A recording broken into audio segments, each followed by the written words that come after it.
তো আজকে ভাবলাম আমরা ব্রেড ক্রামস কিছু একটা বানাবো। কিচ্ছু ছিল না রুমের মধ্যে, জাস্ট ব্রেড ছিল, একটুখানি সুজি আছে আর একটু ময়দা আছে, পাস্তা আছে। পাস্তাটা কিছু করতে পারবো কিনা জানি না। তো ভাবলাম যে একটা বিস্কুট ছিল অনেকদিন ধরে, বিস্কুটটা পুরো গুঁড়ো হয়ে গেছে। এর মধ্যে ঢালো না, বিস্কুটের মধ্যে ঢালো।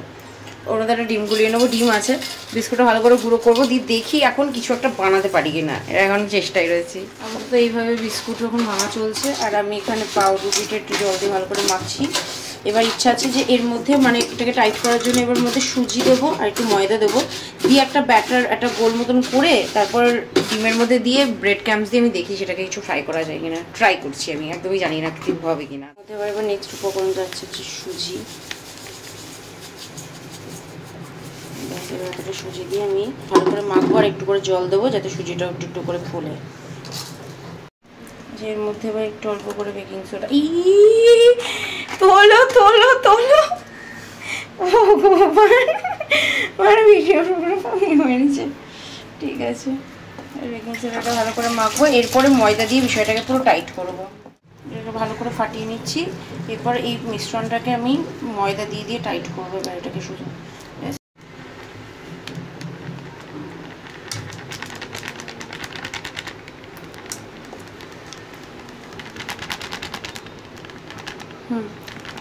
বেশ বেশ বেশ মেখে নিই, এইটুকু আগে মাখানো নিয়ে ভালো করে। তো সুজি ময়দা সব কিছু দিয়ে আর পাউরুটি সেদ্ধ আর একটু লবণ নিয়ে নিচ্ছি স্বাদ মতন, ব্যাস আর কিচ্ছু না। এটাকে দিয়ে ভালো করে, এটা কিন্তু খুব টাইট আমি মাখিনি, মানে খুবই নরম এটা মাখাটা, জাস্ট হালকা একটু ওপর দিয়ে কড়াই দিয়ে একটু তেলটা ছিটিয়ে নিয়েছি যাতে লেগে না যায়। এবার এটাকে আমি একটু 5-10 মিনিট জাস্ট রেস্ট দেবো, দিয়ে পরের প্রসেসিংটা যাবো। ব্যাস আমার রেডি। এবার এটাকে একটু ঢাকা দিয়ে রাখবো। তো এবার প্যানটা একটুখানি ফার্স্ট আগে হচ্ছে প্রি হিট করে নেবো, একটু গরম করে নেবো ভালোভাবে।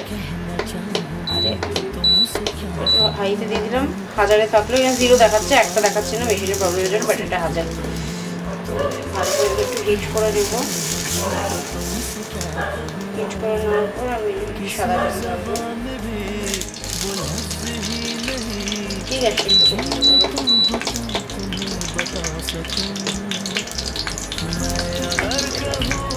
এরপরে বন্ধুরা করেছিল ভিডিও কল, আর ওদের সাথে কথা বলতে বলতেই কিন্তু আমার এদিকে সব ব্যাটার গোলার রেডি। একদিকে কিন্তু আমি ডিমের ব্যাটার করে রেখেছিলাম আর সাথে ছিল এই বিস্কুটের গুঁড়ো। তো আমি ওই যেটা তৈরি করলাম সেটাকে ফার্স্টে দিলাম হচ্ছে ডিমের ব্যাটারের মধ্যে, তারপরে কিন্তু ব্রেড ক্রামসটা ভালো করে গায়ের মধ্যে লাগিয়ে এই যে তেল গরম করে এবার তেলের মধ্যে একটা একটা করে আমি ছেড়ে দেবো। তো তোমরা কিন্তু এই প্রসেসে করতে পারো। ভেতরে চাইলে তোমরা কিন্তু ডিমের টুকরোও দিতে পারো বা চিজের স্লাইস দিতে পারো, আরও সুন্দর লাগবে খেতে। আমরা একদম নর্মাল করেছিলাম কারণ আমাদের কাছে সেরকম উপকরণ কিছু ছিল না। আর ব্রেড ক্রামসটা কিন্তু ভালো করে তোমরা লাগিয়ে নেবে একদম এপিট ওপিট করে, তারপরে কিন্তু লো আছে এটাকে ভালো করে হিট দিয়ে। এই যে আমাদের কিন্তু এখানে অলমোস্ট ডান। অনেকগুলো হয়েছিল আর খেতে কিন্তু বেশ ভালো হয়েছিল কারণ পাউরুটির একটা সুইটনেস আসছিল। কিন্তু যদি এর ভেতরে তোমরা আরও কিছু মশলা অ্যাড করতে চাও তো করতে পারো। ফার্স্ট টাইম খাবো পুদিনার ফুচকা, সবুজ ফুচকাটা। টেস্ট কর কেমন।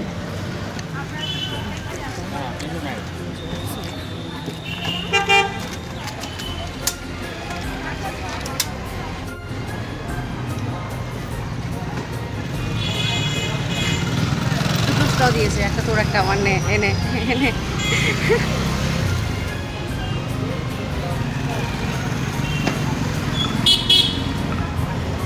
দারুণ।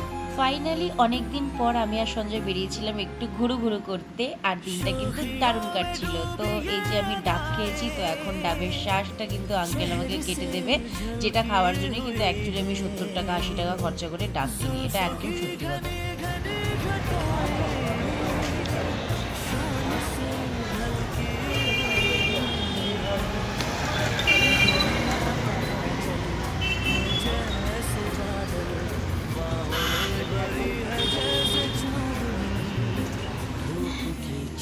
এই তো রবীন্দ্র সরোবরের দিকে এসেছি। আজকের আমাদের ডেস্টিনেশন ছিল রবীন্দ্র সরোবর লেক। এই জায়গাটা কিন্তু আমি ফার্স্ট টাইম গেছি, কিন্তু ইউটিউবে অনেকবার দেখেছি এই প্লেসটার কথা।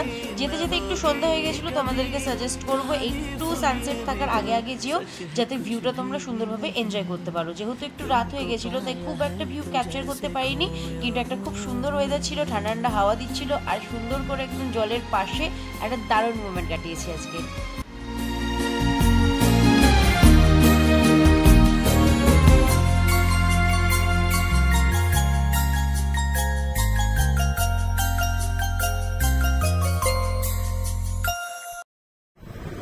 আবার ভিডিও করছি, কি বলবো, চশমা লাগান আমার দিয়া প্লিজ।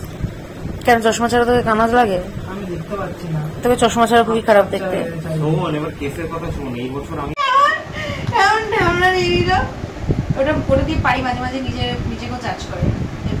ওই যে বললাম সাইজটা তো ওরকম না যে চার্জ করার মতো, সাইজ ম্যাটার, বাড়ি সাইজ ম্যাটার।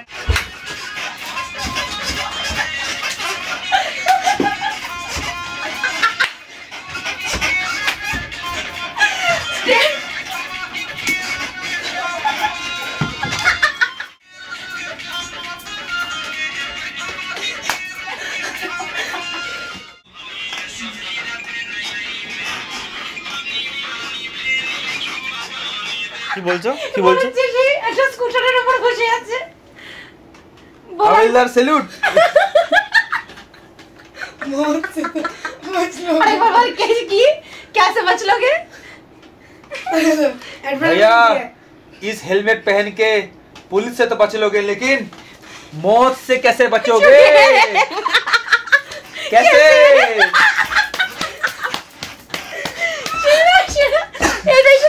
इसीलिए 150 की नहीं 1500 की हेलमेट खरीदो। फिर भी मौत आ सकता है। হেলমেট মুড়ি দেখো সুন্দর কোয়ালিটি, क्वालिटी फॉरेन क्वालिटी।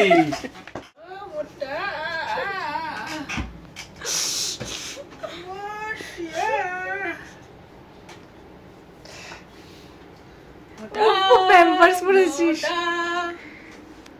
প্যান্টটা দেখাচ্ছি। মা কি খারাপ ছিল।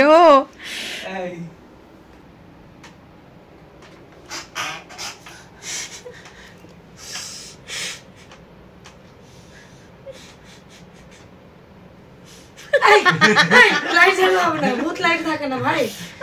এই ভিডিও ভালো করে ছাড়বো, এরকম করে এরকম গোল করে সার্কেল করব, সার্কেল বাবা পুরো শাকচুনি লাগছে এবার তোকে, দেখ এরকম করে একটা পিওভি দিয়ে ছাড়বো। দা আরে চুলটা লম্বা করতে হবে, ডাইনি ভাইরাল করে দেবো তুমি। বুঝ তাহলে তুই কি বলতে চাইলি? আমার তো চুল লম্বা।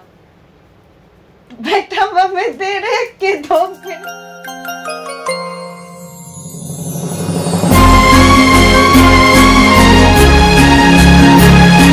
ওভারঅল আজকে আমার দিনটা কিন্তু দারুণ কেটেছে, আর এই ট্রেনটা কিন্তু আমিও ফাইনালি করে ফেলেছি গাইস। আর আমার কাছে সত্যি আনএক্সপেক্টেড ছিল যে এত সুন্দর কিছু হতে পারে, আমি সত্যিই ভাবিনি। তো চলো ব্লগটা এখানেই শেষ করছি, দেখা হবে নতুন ব্লগে, ততক্ষণের জন্য টাটা।